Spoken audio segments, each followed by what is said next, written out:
Hi, I'm Joe Clark. Welcome to Consider This Program.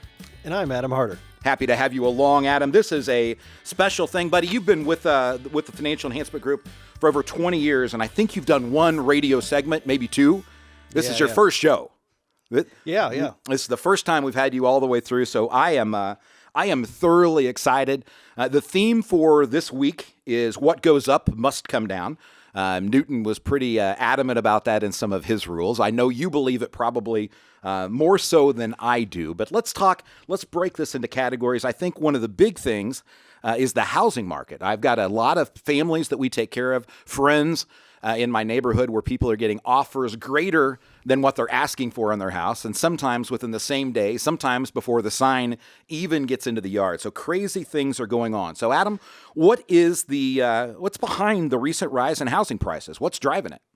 Well, that's a fantastic question. You mentioned there in the beginning that it's been the last really year and a half. So we've seen steadily rising housing prices, but they just went through the roof here over the past, say, 18 months to 2 years. And really what's behind it is many factors. Why it's really escalated. I think you have to put the Federal Reserve and low interest rates as a part of it. You have to put, for me, I go back to the natural underlying dynamics of that market. And we, for 10, 12, 13 years, underbuilt. We did not build enough houses. And all of a sudden, we have a surge of people wanting to finally flee the nest, form houses, and that mismatch of having so many people want to buy without really having any supply. And you can't produce those overnight. Houses can't be produced overnight. So that mismatch had created a nice, strong uptrend in prices, and then just went through the roof, and the pandemic threw gasoline on the fire. Maybe not in New York City and the inner cities, but in terms of fleeing, just added demand, and we've seen prices just go through the roof, and that impacts everybody. I think that's why that's such a big topic. Absolutely. And so when I taught at Purdue, I started in 2008, right? So I started teaching right into the crisis. And by the time I was done in 2015, kids really didn't know you had to have 20% down. They didn't know what PMI was, because for those of you who forgot, in 05 and 06, those two things disappeared, right? You could buy houses with no money down. And I think you had a period of time where we gave the millennials kind of a bad overview of saying they wanted to live in mom and dad's basement. You know, for the record, Mom, if you build a big house and have a basement, I'm still willing to consider coming home. But you know, but they didn't know, and I think a lot of them got there because you're talking about with the underbuilding, right? Yeah. And it's, you know, we lost a lot of the construction workers. We lost a lot of the contractors that were able to build them, and banks didn't want to lend the money.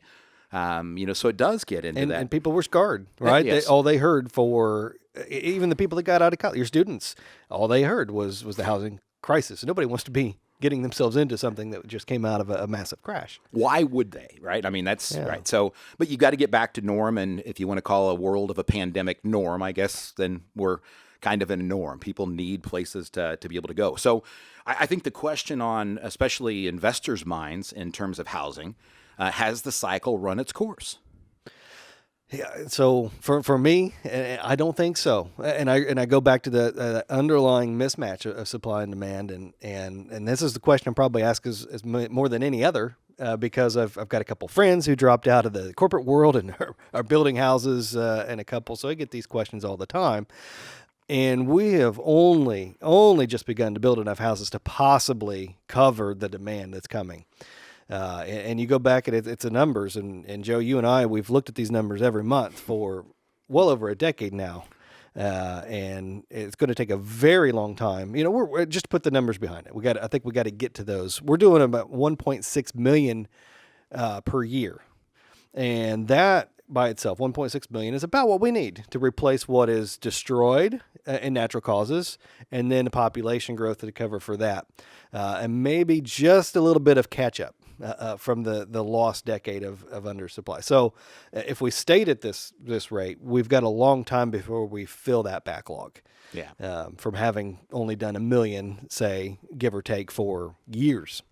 I would echo that and totally agree. And if anything, the pandemic, who's driven people home, right, to work from their homes, I think has changed as people are willing to invest more in a place that now suddenly is not just their place of residence, but also their place of vocation, of where they're doing their work. So again, I've always argued that we do not live in a vacuum economically. Right? We try, the more we understand about history, the more we understand about economics, we try to go back and apply it to the past to give us direction in the future. And I don't think this is anything like what we've had in the past. It's a changing demographic, it's changing interest rates, it's just a changing of everything. Yeah. Oh, absolutely. And I couldn't agree with you more on that. If you going back to 2006 and 2007, this is not that environment at all. We were doing 2.2 million houses back then, right? And we didn't need them. Right. People own 3. And people own 3. Yeah, the flipping was front and center. So let's do this. We've talked about this before on 2 areas. Adam runs the allocation meeting that we have every Monday morning. He's our chief investment officer. That we let our families sit in if they want to see how the sausage is actually made. Adam and Andrew and Andrew Thrasher is our chartered market technician. Adam is the CFA. He does the fundamental perspective and the overview. My job's the big picture, the narrative. The 3 of us kind of come together collectively, use our proprietary risk barometer, and we come up with this is the way we're going to run the investment models in terms of how things work. Adam and I each week, one of the 2 of us put together what's called the Market Carver. It's a free video. We're happy to share it with you. Just go to yourlifeafterwork.com to get signed up for it. It comes out at 11:04 every Thursday morning at 11:04 Eastern Standard Time. One of the things we've talked about multiple times, he's done it on the Market Carver, I've done it on the Market Carver. Let's do it for these folks here. Why is housing so important to the backbone of the economic cycle in itself? You do use the magic word there, backbone, because we've come to that each year. And every time we have a little bit of slowdown in the economy, every time we have a little bit of question whether another a shoe is going to drop and we're going to go back in recession, we have time and again returned to this thesis of housing, continuing to build more and more houses each year. And that, in turn, has been a backbone. Why is that? It's such a big ticket item. We're never, for most people's lives, that's going to be the biggest ticket item that we spend money on. Now, for us, it may be through the form of monthly mortgage payments, but when you're constructing it, I mean, you're talking about 1, 2, or 300,000 all at once. Not only that, but you're going to furnish it, and you're supplying so many jobs in that industry. And so many things in our economy are predictable, right? You're going to have the same amount of haircuts, plus or minus. You're going to have your medical services. Those all fluctuate, like we saw last year. We look for big things that can be big swings in the economy. Autos, housing can be a big factor. And so there's just was a strong nature, a strong force that was going to keep, in our opinion, the number of houses. Now, it wasn't a guarantee that we wouldn't have another force come in and turn us into recession. But in our opinion, in our view, this has been one thing that we return to because of how many things it affects, how big of a ticket item it is, and how strongly it needed to come back in this country. Yeah, so when you think about what he said, each one of those sectors, housing and autos, both impact so many different subsectors, if you will. And when you spend $1 building a house, it actually forces you to spend other dollars, right? And that's, so it's that domino that you can't just decide to build a house and not have a couch, not have a microwave, not have a washer and dryer. It just doesn't happen. And so it continues to feed. Now, we don't have a lot of time left in this segment, but I'm going to give you my reason as to why I think housing is going to continue and why the 1.6 million is so important, right? That we're not going to get into the overbuilding. That doesn't mean that the prices are going to continue on this massive run-up. Do not take it that way at all. And it clearly is the haves and the have-nots. Don't tell people in New York and Chicago that housing prices are going up. They will get frustrated. Other than right now, Texas would tell you they're going up. Florida would tell you it's unprecedented. Arizona is having a great period of time. Nevada may surprise you. Because it is as well. But here's the deal. I believe the millennial generation, number one contribution thus far is the shared economy. It's Uber, right? It's not having to have multiple cars when you only have to have very occasional rides.